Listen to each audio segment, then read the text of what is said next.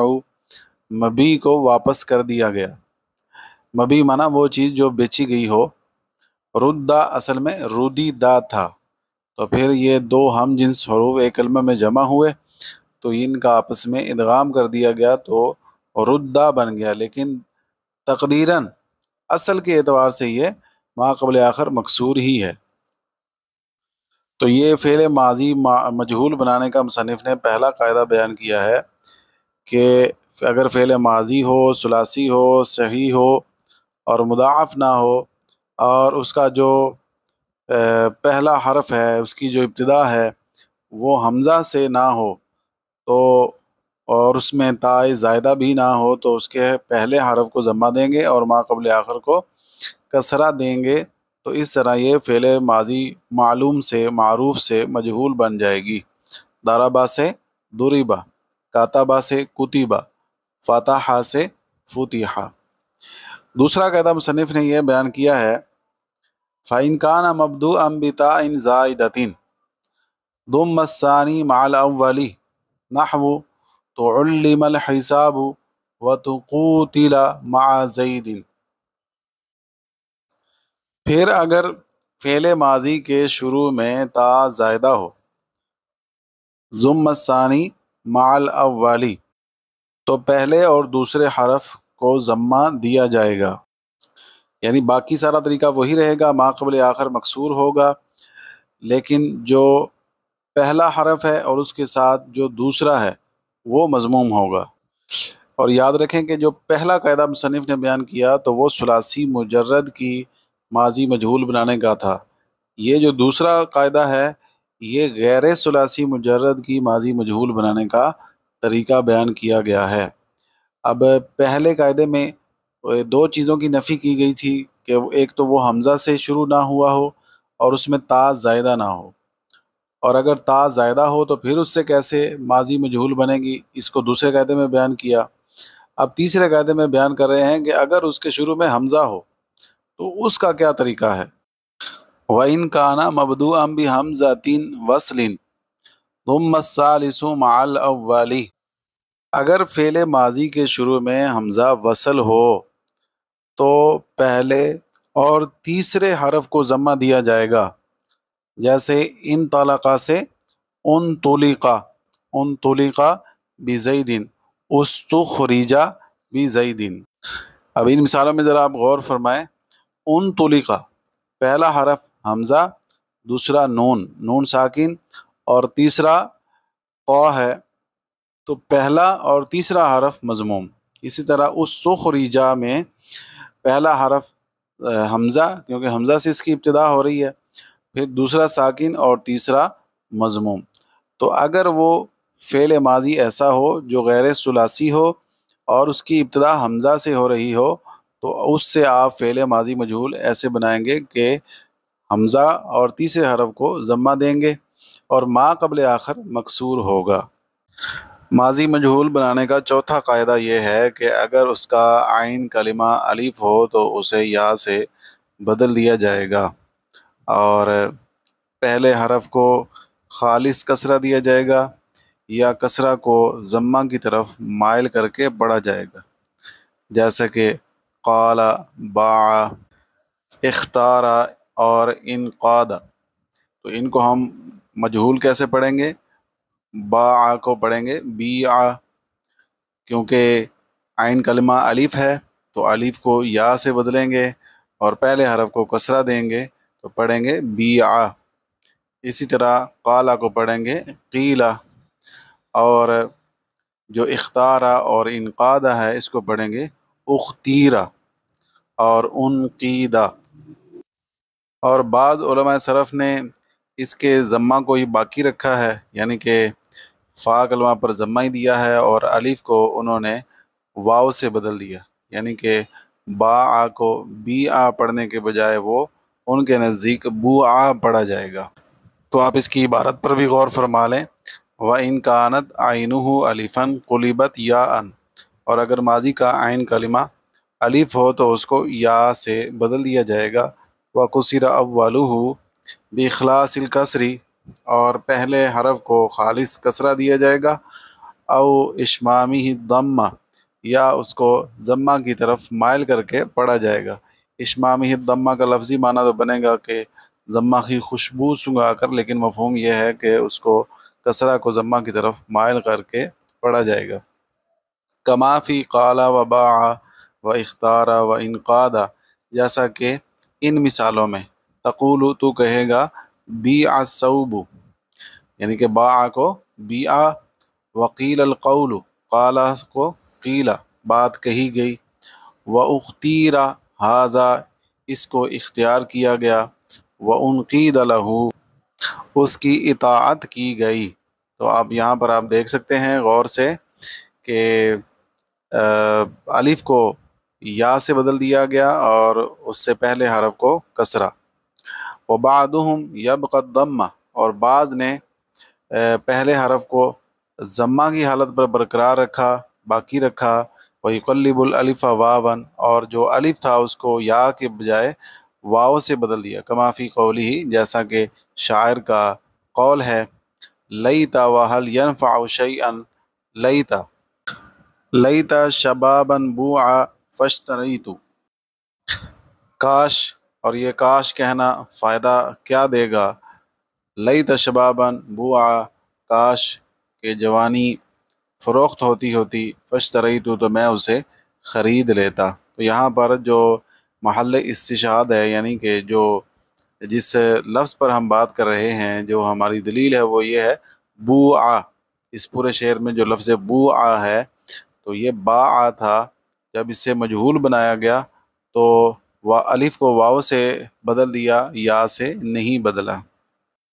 اسی طرح ایک اور شاعر کا شعر بطور دلیل یہاں پر ذکر کیا گیا ہے، جس میں الف کو واو سے بدلا ہے، یا سے نہیں بدلا۔ وہ ہے حوکت علی نیرین اذا تحاک تختبط الشوک ولا تشاک۔ تو اس شعر میں بھی جو سمجھنے والی بات ہے وہ پہلا لفظ ہے حوکت، کہ اس میں بھی عین کلمہ الف تھا ماضی کا، تو اس کو جب ماضی مجہول بنایا تو یا سے بدلنے کے بجائے اسے بھی واو سے بدلا اور پہلے حرف کو ضمہ دیا۔ تو ان دونوں شعروں میں جو فعل ہے ماضی مجہول ہے بوعا اور حوکت، تو اس کو خالص کسرہ اور کسرہ کو ضمہ کی طرف مائل کر کے دونوں طریقوں سے پڑھا گیا ہے، اور خالص ضمہ کے ساتھ بھی اس کو پڑھا گیا ہے۔ لیکن خالص ضمہ والی جو لغت ہے وہ بنی فقاص کی طرف منسوب ہے، اور اسے بعض صرفیوں نے باب انفعال اور باب افتعال میں منع کیا ہے کہ باب افتعال اور باب انفعال میں یہ انداز جائز نہیں، یعنی کہ وہاں پر جو ہے نا وہ اختارہ کو ماضی مجہول بناتے ہوئے اختورہ نہیں پڑھ سکتے، اور اسی طرح باب انفعال سے ماضی مجہول بناتے ہوئے انقادہ سے انقودہ نہیں پڑھ سکتے۔ تو اسی بات کو آپ عبارت سے بھی دیکھ لیجئے، رویہ باخلاص الکسری و بہ مع اشمام الضم و بالضم الخالص، کہ ان دونوں شعروں میں حوکت اور بوعا کو روایت کیا گیا ہے خالص کسرہ کے ساتھ، اور کسرہ مع الاشمام یعنی کسرہ کو ضمہ کی طرف مائل کر کے، و بالضم الخالص اور خالص ضمہ کے ساتھ بھی۔ وتنسب اللغۃ الاخیرۃ، اور یہ جو دوسری لغت ہے خالص ضمہ والی، لبنی فقعس و دبیر، یہ بنی فقاس اور دبیر کی لغت ہے۔ وادعا بعضهم امتناعها فی انفعل و افتعل، اور بعض علماء صرف نے یہ بات کہی ہے کہ انفعل یعنی باب انفعال اور افتعل اور باب افتعال میں یہ ممنوع ہے، یعنی کہ وہاں پر الف کو واو سے بدلنا جائز نہیں ہے۔ ھذا اذا امن اللبس، یہاں سے یہ بات ذکر کر رہے ہیں کہ یہ جو بوعا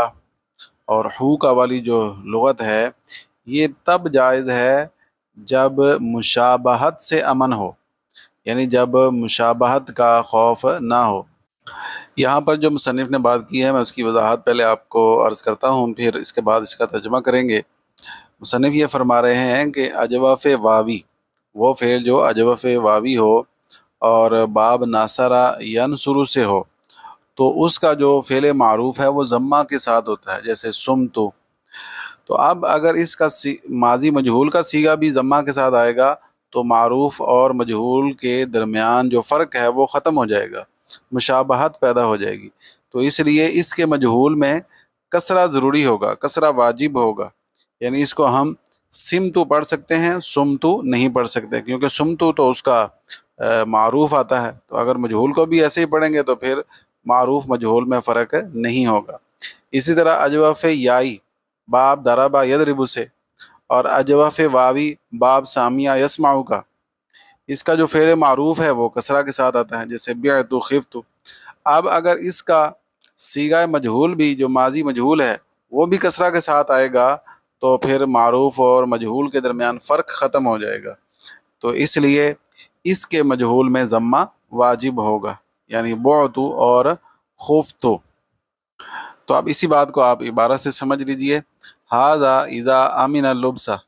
یہ اصول اس وقت جاری ہوگا جب التباس سے امن ہو، جب مشابہت سے امن ہو۔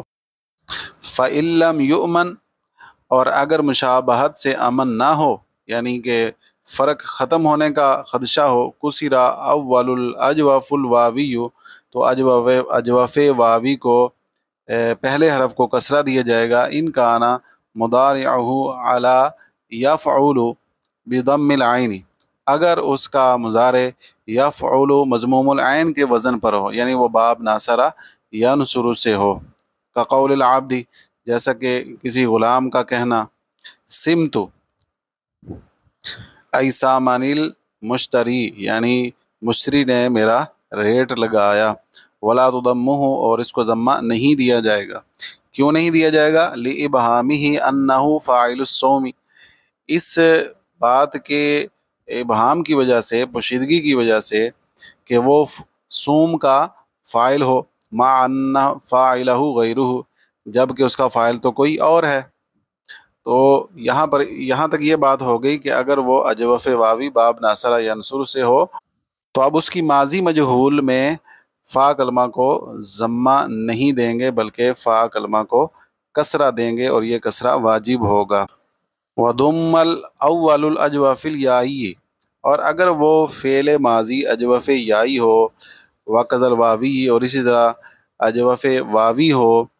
ان کانا مضارعہ علی یفعل بفتح العین، اور اگر اس کا مضارع یفعل کے وزن پر مفتوح العین ہو، نحو بعت ای باعنی سیدی،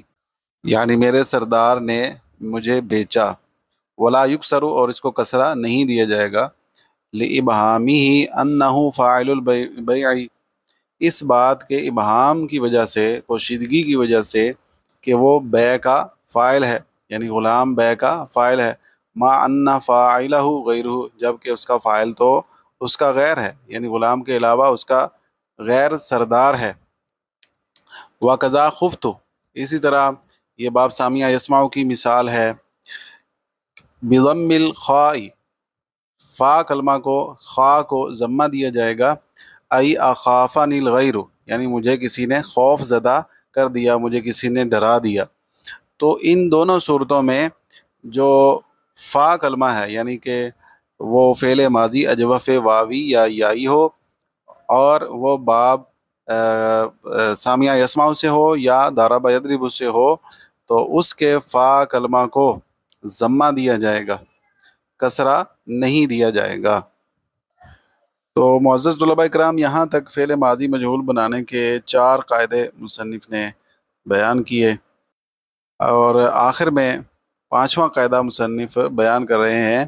وہ فعل جو مضاعف ہو، یعنی کہ جس میں 2 حروف ایک جنس کے ہوں، تو اس سے آپ فعل ماضی مجہول کیسے بنائیں گے۔ تو اس کا خلاصہ پہلے آپ سمجھ لیں، پھر اس کے بعد میں آپ کو اس کا ترجمہ بھی عرض کرتا ہوں کہ اگر فعل ماضی ثلاثی ہو اور وہ مضاعف ہو، یعنی اس کا عین اور لام کلمہ ایک جنس کا ہو، تو اس سے فعل مجہول بنانے میں 3 لغتیں جائز ہیں۔ وہی 3 لغتیں جو قال اور باع میں ہم نے پڑھی ہیں، وہی اس میں بھی جائز ہیں، یعنی ضمہ، کسرہ، یعنی فا کلمہ کو ضمہ دیں، یا فا کلمہ کو کسرہ دیں یا کسرہ کو ضمہ کی طرف مائل کر کے پڑھیں، تو یہی تین جو لغتیں ہیں یہ اس میں بھی جائز ہیں۔ اب دیکھیں اس کا ترجمہ، وَأَوْجَبَ الْجَمْهُورُ ضَمَّ فَاءِ الثُّلَاثِيِّ الْمُضَاعَفِ، اور جمہور علماء صرف نے ثلاثی مضاعف میں فا کلمہ پر ضمہ واجب قرار دیا ہے، نحو جیسے شدہ و مدہ، والکوفیون اجاز الکسرہ، اور دوسری لغت کوفیوں نے کسرہ کی بھی اجازت دی ہے، وہی لغت بنی دبہ، اور یہ بنی دبہ قبیلہ کی لغت ہے۔ یہ دو قراتیں ہو گئی، دو لغتیں۔ وقد قرئ هذه بضاعتنا ردت الینا، ہم نے ویسے عموماً یہی پڑھا ہے ردت الینا، لیکن یہ ایک لغت کے مطابق، ایک قرات کے مطابق اس کو ردت پڑھنا بھی جائز ہے۔ ولو ردوا لعادوا لما نہوا عنہ، یہ دونوں جگہ بالکسر فیہما، دونوں جگہ میں کسرہ کے ساتھ۔ وذالک بنقل حرکت العین الی الفاء، اور یہ عین کلمہ کی حرکت فا کلمہ کی طرف منتقل کرنے کے بعد ہے۔ بعد توہم سلب حرکتها، فا کلمہ کی جو حرکت ہے اس کو حذف خیال کرتے ہوئے، حذف سمجھتے ہوئے۔